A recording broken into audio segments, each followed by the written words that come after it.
લોકોની સમસ્યાઓ સમજતા હોવાના ડોળ કરી આપણે ત્યાં કેટલાય લોકો નેતા બની ગયા અને મંત્રીઓ પણ બની ગયા, પણ તેમના જ ક્ષેત્રમાં ચાલી રહેલી સમસ્યાઓનો તેમને ખ્યાલ નથી. આવા નેતાઓને ઊંઘમાંથી જગાડે છે માધ્યમો. વીટીવી ન્યૂઝ જેવા જવાબદાર મીડિયા હાઉસ મંત્રીઓને જાગવા મજબૂર કરે છે. આવી જ ઘટના ગુજરાતમાં પણ બની. કૃષિમંત્રી રાઘવજી પટેલને ખબર જ ન હતી કે ખેડૂતો નકલી બિયારણથી પીડાય છે, પણ ખેર હવે તેઓ જાગી ગયા છે.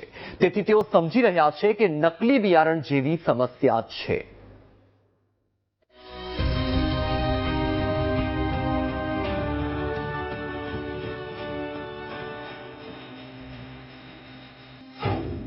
ખેડૂતો આનંદો, કૃષિમંત્રી જાગી ગયા છે. હવે તેઓ ખેડૂતોની સમસ્યા સમજી રહ્યા છે.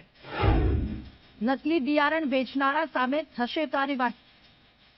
રાજ્યમાં નકલી બિયારણ અંગે વીટીવી ન્યૂઝના અહેવાલની અસર જોવા મળી. રાજ્યના કૃષિમંત્રીએ નકલી બિયારણ વેચનારની સામે કાર્યવાહીના આદેશ આપ્યા છે. મીડિયા સાથેની વાતચીતમાં કૃષિમંત્રી રાઘવજી પટેલે કહ્યું કે નકલી બિયારણ વેચનારની સામે સખત કાર્યવાહી કરવામાં આવશે. રાજ્યમાં ખેતીવાડી વિભાગ દ્વારા સમયાંતરે બિયારણના સેમ્પલ લેવામાં આવતા હોય છે, જેનું પરીક્ષણ પણ કરવામાં આવતું હોય છે.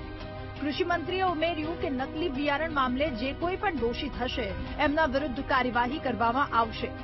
મહત્વનું છે કે રાજકોટ જિલ્લા ખેતીવાડી વિભાગે 800 જેટલા નમૂના લીધા હતા, જેમાંથી 11 નમૂના ફેલ થયા. આ મુદ્દાને રાજકોટ જિલ્લા પંચાયતની સામાન્ય સભામાં વિરોધ પક્ષના સભ્યોએ ઉઠાવ્યો હતો, જેને લઈ સામાન્ય સભામાં ભારે હોબાળો પણ થયો હતો.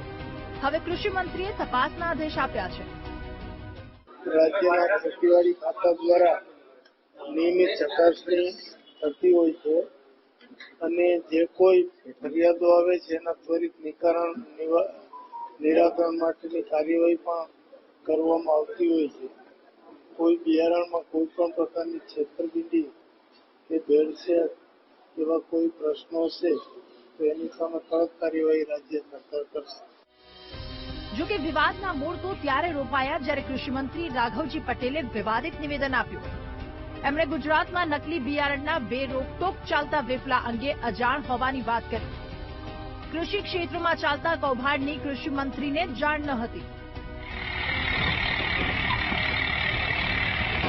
ભાવનગર અને જૂનાગઢ બિયારણમાં ભેળસેળ મુદ્દે અજાણ હોવાનો સ્વીકાર કર્યો હતો. તેમણે કહ્યું હતું કે આવી કોઈ વસ્તુ મારા ધ્યાને નથી આવી એમ કહી તેમણે પત્રકારોને સવાલથી ચાલતી પકડી હતી. બારોબાર બિયારણના વેચાણને લઈને સવાલો ઉઠ્યા હતા, ત્યારે કૃષિમંત્રીએ જે જવાબ આપ્યો હતો એ પણ સાંભળીએ. બિયારણ છે હમણાં જૂનાગઢ અને ભાવનગર જે હતું ત્યાં ડુપ્લિકેટ બિયારણ છે ને જે જૂનાગઢનું બિયારણ છે તે ગોંડલ માર્કેટિંગ યાર્ડમાં વેચવા માટે આવ્યું હતું. છેવાડાના ખેડૂત છે તેના આગળ બિયારણ પહોંચતું નથી થયું. મોટાભાગની વાવણીનું કાર્ય પૂરું થઈ ગયું છે અને બિયારણ સંબંધી પ્રશ્ન હજી મારી પાસે આવ્યો નથી.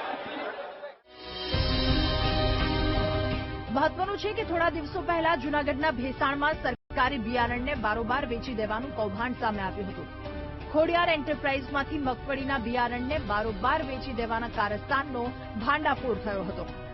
35 સરકારી બિયારણને બારોબાર ગોંડલ યાર્ડમાં મોકલી દેવાનો આરોપ લાગ્યો, જ્યારે ભાવનગરના જેસરમાં પણ ખેડૂતોને બિયારણમાંથી પથરા નીકળ્યા હતા. તેમ છતાં કૃષિમંત્રીને ધ્યાને ન આવ્યું. પણ ખેર, વીટીવી ન્યૂઝના પ્રયાસોથી કૃષિમંત્રી જાગૃત અવસ્થામાં છે અને હવે એમને સમસ્યાઓનો ખ્યાલ પણ છે. Bureau report, VTV news.